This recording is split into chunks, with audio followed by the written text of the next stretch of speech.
In this video, I'm going to talk about belly dance posture. So what you can do to get ready for dance before you've even done a single move is just put your body in the right position to create those moves as nicely as possible. Okay, so let's start thinking about where is your weight in your feet? Your weight as a beginner dancer might sometimes need to go way back on your heels as a way to keep your feet from misbehaving and heels drumming up and down when they're not supposed to. It also might be helpful for you as a newer dancer to have like that deep knee bend, really sitting down posture as a way to really free up your hips, or even to sit down as a way to free up your upper body and get your lower body to stay still. So when you're learning a technique, feel free to do whatever you need to do with your weights. When it comes to actually performing a move, I like to keep the weight at least in the center of the foot, so kind of over the arch, and check in and make sure that you're not rolling to the outside, rolling to the inside. We want that weight to be really centered on the foot. If you're more comfortable dancing in shoes, I personally sometimes do shows in these, which are ballroom style shoes with a little heel. Dancers in Turkey and Lebanon by default will wear shoes, and they will often wear much higher heels than this. If you are someone who has very wobbly feet, wearing a shoe maybe with like a Dr. Scholl's insert might actually make your dancing feel more comfortable and balanced. And it also just might be something you want to play around with just for the aesthetics. If you do put on shoes, it will change your weight by pushing it a bit more forward. But for some people that might be more comfortable. My default is bare feet, so I'm going to carry on talking about bare feet. So weights in the middle of the foot, or even toward the ball of the foot. If I want a little bit more energy or lightness in my dance, I'll take the weight from the vertical to moving just in front of the vertical. And that's so I feel like I'm really ready to move, and it also gives a sense of like excitement and friendliness, the same way as when you talk to someone and you lean forward because you're so excited about what they have to say when you're dancing, and instead of being here, you're here, it's really engaging. And that's another reason I personally don't love the aesthetic of dancers who sit really far back in a more often a more tribal way that's made its way into general belly dance in some places as well. I feel like it looks like you're leaning away from people, like you're too far back. Okay, so weight centered or forward, knees are unlocked. What does that mean? It just means your leg is almost straight, but it's not all the way straight. You have just a micro bend in the knees, and that keeps them soft, and that means you're not stressing your knees when you do something with your hip. The knee actually stays slightly bent, even if it might look straight. I tend to only lock my legs straight when I'm doing a step out to the side because it's a nice aesthetic to have a very locked, long leg. Also, on an arabesque, I'll lock the back leg, not usually the front one, but you can lock the front one. And on some turns where you get a more balanced, comfortable turn.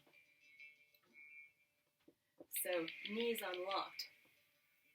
Moving up to the hips, check their level and be aware of whether you have one hip that doesn't listen as well as the other. Perhaps you're very right hand dominant, or perhaps you've had an injury or some kind of tightness on one side. Just keep that awareness as you start your dance that maybe you need to talk to one of your hips a little bit more than the other. And then moving up to the rib cage. Oh, sorry, before we move up to the rib cage, the pelvic angle. So tip your hips back, tip them forward, tip them back, tip them forward. Feel how you've got quite a bit of a range of motion here with how your hips can angle themselves. We pretty much never want this tip back position, and for some people this is like a default position, and you'll have to tell your hips, no, you're not allowed to do that. We want to take the seat bones or the tailbone, whichever is better for you to think about, and point them toward the floor. So the way we're going to do that, if you naturally feel like you have a little bit of a duck bum, and you need to lengthen your back. The way to do that is to work from the front. If you work from the back, you take your attention, first of all, to a part of the body that's like we're not really doing anything with in the dance, which is your lower back.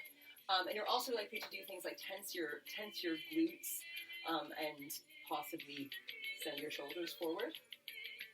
So instead, you're just going to think of pulling your lower belly, giving a little squeeze, almost as though you're trying to do a crunch, but you're standing up, so you don't really go anywhere. But it's that crunch that's going to take your hips underneath you. And some dancers dance just with a permanent bit of tension here, like a little hold just to keep their hips in line. Other dancers do it once at the start, and then they can just relax and everything's set. And some people are aligned in such a way that they don't need to do this at all. So if you already feel like your seat bones are pointing down, don't even worry about this. Okay, so moving on to the ribs. This is where you get a little bit of a stylistic difference with different dancers. Obviously, we want to be lifted and open. We want lots of space across the collarbones. And we want a tall, proud, lovely torso. Some dancers think about lifting the ribs all together, like creating space between every rib all the way around. So it's as though you just grew a little bit taller, as though you were gently pulled up from under your chin, and you got taller and created space all through your ribs. And that gives you a really nice even position. Some dancers add a little bit of an extra opening in the front ribs, as though your ribs are two ladies' fans, and they've opened up a little bit in the front. So you also have that option once you've lifted your ribs to open a little bit extra in the front. This might be helpful for you if you're someone who is quite hunched and you just need that extra little push to stay tall. But be careful if you do that extra opening, you don't start tipping backwards, because we still want that really forward-friendly lift and not something that's back here. And then space under the chin is an important one. It gives you a lot of confidence to just have your chin a tiny bit higher than normal. I think it looks confident, and in doing that, I think it really makes you feel confident. And if there is a reason in your dance, of course you can look down at something, look to the side, look up, but as a default, create that little bit of extra space. The way I think of that is I imagine I have really big dangly earrings, and I'm creating some space so that my big, beautiful earrings don't get caught on my clothes, and that I really show them off by creating a long neck. So that is a list of things you can think about before you even start to dance. Just to run through everything really quickly as a reminder, we've got the feet with the weight in the middle, or even toward the balls of the feet. You have the option to play around with wearing shoes if that's something that you think would be helpful for your posture or just fun to do. We've got the knees as a default, never locked straight, always just gently unlocked. The hips are even. I might have to get ready to talk to one hip more than the other.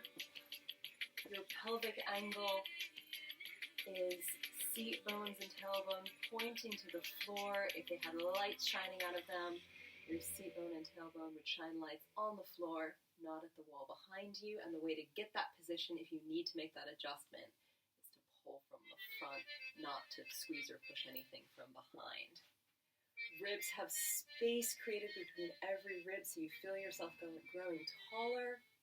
You may add an extra little open in the front if you are a particularly hunched person who wants that extra lift and open, but be careful not to lean back. And then finally, create some space under the chin, create some space for big imaginary oval fabulous earrings so that you have a long neck and a proud lifted head. So I hope that's been helpful for you as a way to get your body ready to dance.